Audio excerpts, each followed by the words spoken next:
Et dans l'11-12, c'est le moment de retrouver le dossier avec Jean-Claude Pont. Bonjour. Bienvenue Jean-Claude Pont, vous êtes coprésident d'Artisans du Monde Saint-Malo. Oui. Vous intervenez chaque semaine, donc le mardi, au cœur de ce programme sur Radio Parole de Vie pour nous parler de commerce équitable. Oui.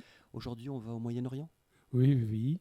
On a reçu des nouvelles de la présidente de notre partenaire en Palestine. Alors, on a deux partenaires historiquement en Palestine. BFTA. BFTA, ça veut dire Bethléem Fairtrade Artisan. Fairtrade, je rappelle, c'est commerce équitable en anglais. Donc, il y a cette association sur Bethléem qui est beaucoup plus dans l'artisanat, sur le bois d'olivier spécialement. Et puis, on a un autre partenaire, c'est Parc, qui lui est plus sur l'huile d'olive, le couscous, le maftoul, etc., dans d'autres régions d'Israël. Et là, donc, on a des nouvelles de BFTA suite aux événements. Je pense que tous les auditeurs sont au courant. Entre le Hamas, les Israéliens, ça a vraiment chauffé. On a une trêve actuellement. Bon, mais les trêves dans cette partie du monde, c'est quelquefois éphémère. Alors donc, c'est bien d'avoir des nouvelles de nos partenaires. Alors, elle nous dit, Bethléem, c'est la ville symbole de la paix. Israël, même en général, Jérusalem, tout ça, c'est les trois religions monothéistes sont là. Ils ont vécu en parfaite intelligence très longtemps. Et puis, malheureusement, ça s'est dégradé. Alors, par exemple, Bethléem, c'est une ville qui pourrait avoir bénéficié beaucoup du tourisme. C'est une ville, de nombreux touristes voudraient se rendre à Bethléem, mais c'est de plus en plus difficile à cause des blocus, les colonies qui se créent. Alors, il y a des murs avec des checkpoints. Pour aller d'un endroit à l'autre, quelquefois, on va mettre des heures parce qu'on est, surtout pour les Palestiniens, qui sont bloqués. Voilà. Et donc aussi, ça fait partie de la politique pendant un temps, c'était de détruire les oliviers, soi-disant pour dire que des snipers, des terroristes ne puissent pas se cacher dans les champs d'oliviers. On a détruit des oliviers, donc ça devient difficile. Tout un symbole. Oui, en plus l'olivier qui est quand même le symbole historique de la paix, de cette partie du monde, etc. Donc, c'est difficile. Et donc, BFTA aide prioritairement les Palestiniens à garder cette culture du travail du bois d'olivier. C'est-à-dire que les oliviers, on les taille, on les élague tous les ans. Et les Palestiniens, les artisans, récupèrent le bois. À partir de ça, ils font surtout des petites choses, des crèches en bois d'olivier, des éléments pour accrocher dans les sapins de Noël, des étoiles, etc., en bois d'olivier. Et puis, donc, BFTA les aide à commercialiser. Le problème, c'est surtout de commercialiser ça, parce que le tourisme lui-même en Israël et à Bethléem en particulier, par exemple, c'est beaucoup réduit. C'est là où ils vendaient quand même beaucoup.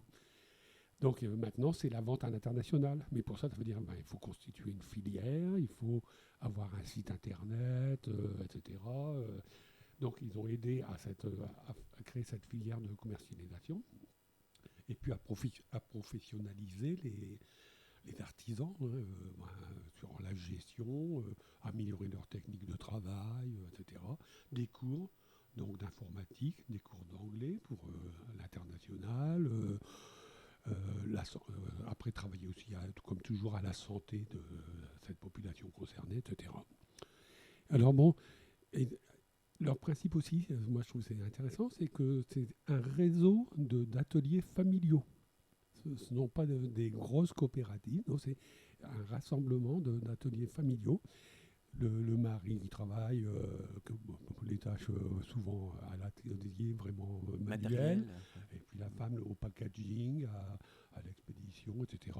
Souvent les enfants qui rejoignent cette structure familiale. Qui se professionnalise aussi, j'imagine, au fur et à mesure, oui, se structure. Oui, c'est ça. C'est le projet de... Alors, et donc, en priorité, au départ, c'était le bois d'olivier, et puis maintenant, il y a aussi de la diversification. Donc, il y a la vaisselle, la céramique palestinienne. Je ne sais pas si vous connaissez, mais c'est vraiment... on vend ça régulièrement dans... Donc, il y a un savoir-faire, et ça part, oui. Ouais. Moi, je regarde les vidéos, quand on les voit travailler, ils fabriquent autour leur vaisselle, et après, c'est peint à la main, une dextérité, etc., mais... c'est vraiment, ça donne des choses extraordinaires. Le verre soufflé aussi, par exemple, le tissage pour faire des paniers. Enfin, ils essayent de diversifier les productions pour améliorer les revenus des familles. Après aussi, ils travaillent avec des travailleurs handicapés. Eux, ils travaillent plutôt le feutre. Et puis donc après aussi d'autres regroupements de femmes, beaucoup, toujours pour le problème, donner des revenus aux femmes, dans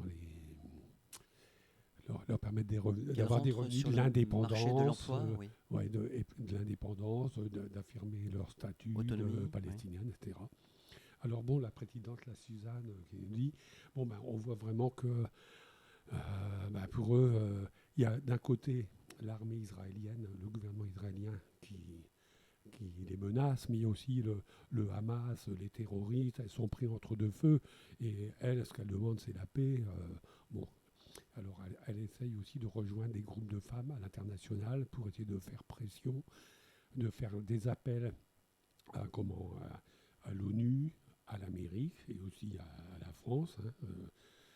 Et donc nous, Artisans du Monde, on fait partie historiquement du collectif des ONG qui sont pour la défense des droits des travailleurs palestiniens depuis longtemps. On a demandé à boycotter les produits qui soi-disant israéliens, mais qui viennent des territoires occupés, alors que l'ONU a interdit à Israël d'investir les colonies. Donc là, nous, on est pour ça. Et là, actuellement, on signe une pétition avec l'association France-Palestine pour demander au président Macron d'intervenir, de faire son possible pour résoudre les problèmes en Palestine. Et comment est-ce qu'on peut se procurer les produits d'artisanat que vous avez énoncés dans cette chronique, Jean-Claude Pont? Est-ce que ici à Saint-Malo, on peut passer par vous pour avoir par exemple des plats ou oui. des objets fabriqués en bois d'olivier? Oui. Alors c'est surtout au moment de Noël qu'on a toutes les crêpes, tous les éléments en bois d'olivier, mais je pense qu'on a quelque chose en ce moment dans nos boutiques encore. Après, la vaisselle, on fait des opérations, mais je me souviens que là, il y a quelques mois, on avait fait venir de la vaisselle de Palestine. Elle est partie en quelques jours. Alors, c'est un des problèmes aussi, j'en discutais tout à l'heure dans vos bureaux, c'est qu'avec le blocus, l'État israélien, le gouvernement impose un blocus et puis fait tout à la douane quelquefois pour retarder les envois, soi-disant pour vérifier qu'il n'y ait pas de trafic, etc. Mais bien souvent, c'est difficile pour nous de recevoir le matériel en temps. Donc c'est arrivé plusieurs fois que l'artisanat de la vaisselle palestinienne, par exemple, ne nous arrive jamais. Ça a été refoulé, soi-disant qu'il y avait un défaut, mais en réalité, c'est pour un peu casser le développement des Palestiniens. Donc ça se joue aussi au niveau diplomatique, c'est ce que vous énonciez tout à l'heure. Oui. Et après, donc, ce que notre coprésidente aussi, elle dit, c'est leur impression, eux, c'est que dans les médias européens, mondiaux, etc., palestinien est vraiment trop rapidement assimilé à terroriste. Alors qu'elle dit, il y a des terroristes, enfin, il y a des milices, etc., mais la grande majorité des Palestiniens, eux, ce qu'ils demandent, c'est à vivre en paix dans leur pays, et puis, si possible, qu'il y ait un État israélien, un État palestinien, que les deux États puissent vivre conjointement, etc. Mais bon, ça, on s'en est éloigné petit à petit. On va pas perdre espoir. Non, mais... Voilà. Merci pour ce focus, en tous les cas, Jean-Claude Pont, Merci sur la situation là-bas et les partenaires que vous avez énoncés en Palestine. Alors, je crois savoir que la semaine prochaine et la semaine d'après, nous n'aurons pas le plaisir de vous entendre dans cette chronique. Non. En tous les cas, on vous donne rendez-vous dans 3 semaines. Dans 3 semaines. À bientôt, Jean-Claude Pont. Merci. Au revoir.